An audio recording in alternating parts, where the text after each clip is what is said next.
Sahabat Hikmah, ibadah umroh adalah salah satu yang jadi impian bagi umat muslim.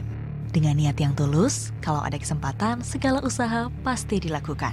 Karena itu, banyak yang tergoda dengan tawaran biaya umroh murah meriah. Sayangnya, banyak oknum yang memanfaatkan ketulusan hati dan niat ibadah ini.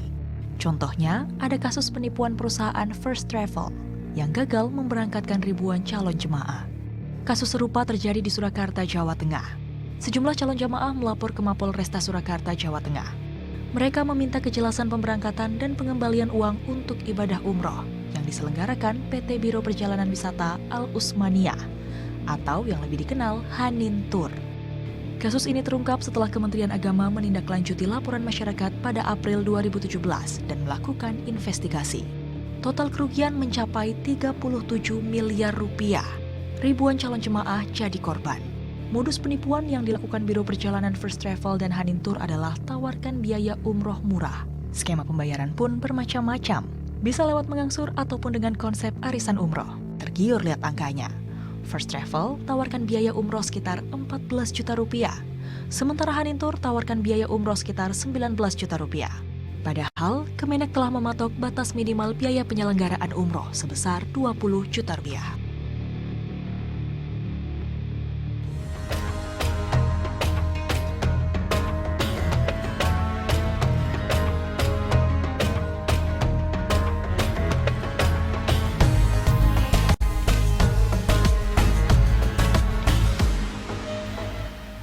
Assalamualaikum warahmatullahi wabarakatuh. Alhamdulillahi rabbil alamin. Wabihi nasta'in wa ala umuri dunia waddin. Wassalatu wassalamu ala asrafil anbiya'i wal mursalin Sayyidina wa maulana Muhammadin wa ala alihi wa sahbihi ajma'in, amma ba'du. Saudara-saudara para pemirsa Net TV yang saya cintai, alhamdulillah pada kesempatan kali ini kita dapat bertemu dalam sebuah program hikmah di balik kisah. Mudah-mudahan program ini, tayangan ini membawa banyak manfaat dalam kehidupan kita. Para pemirsa, umumnya kaum muslimin menjadikan ibadah ke tanah suci Mekah dan Madinah bukan lagi cuma sekedar sebagai kewajiban, tapi merupakan sebuah cita-cita setiap muslim. Setiap muslim seluruhnya mempunyai satu keinginan, satu cita-cita untuk melaksanakan ibadah di Haramain, di dua kota suci, yaitu Mekah dan Madinah. Apakah itu ibadah haji maupun ibadah umroh? Dua ibadah itu selalu diidam-idamkan, selalu diinginkan, dan sudah menjadi sebuah cita-cita bagi setiap muslim dan muslimah. Dengan ketulusan hati umat Islam ingin berangkat menunaikan ibadah sambil mengetahui sumber-sumber sejarah turunnya agama, mereka dengan berbagai macam cara yang penting bisa berangkat sampai ke sana. Sayangnya ada beberapa oknum yang menggunakan ini sebagai sebuah kesempatan, mengambil keuntungan dari ketulusan kaum muslimin dan muslimat yang akan berangkat menunaikan ibadah, entah itu ibadah haji atau ibadah umroh. Yang sekarang lagi in adalah ibadah umroh. Ini jadi alternatif umat Islam bisa kapan saja berangkat ke tanah suci tersebut. Kalau untuk ibadah haji, tentu waiting listnya rada lama. Maka sekarang yang jadi alternatif adalah ibadah umroh.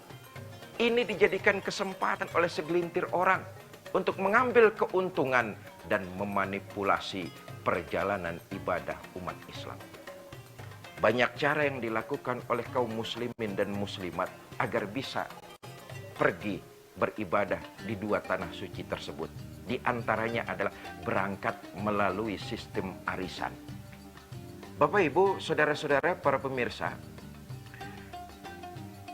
saya ingin memberikan sebuah pemahaman bahwa pada dasarnya yang namanya arisan dalam Islam dibolehkan, hukumnya mubah, termasuk arisan umroh.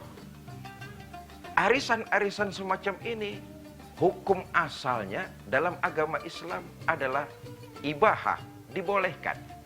Cuma persoalannya saudara, para ulama sepakat ketika mengerjakan satu ibadah, bukankah ibadah haji dan umroh diwajibkan kepada mereka bagi yang mampu?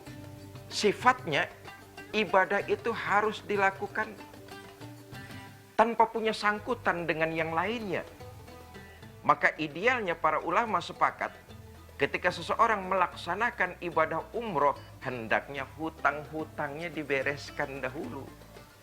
Bagaimana mungkin kita mendapatkan pengalaman spiritual, tapi kalau ongkos ibadah kesananya, mohon maaf, boleh ngutang sama yang lain. Masih ada ganjalan di antara hukukul adami, di antara hak-hak manusia. Maka idealnya ketika melaksanakan ibadah umroh, terbebas, terlepas dari sangkutan kepada sesama manusia. Wallahu a'lam bishawab.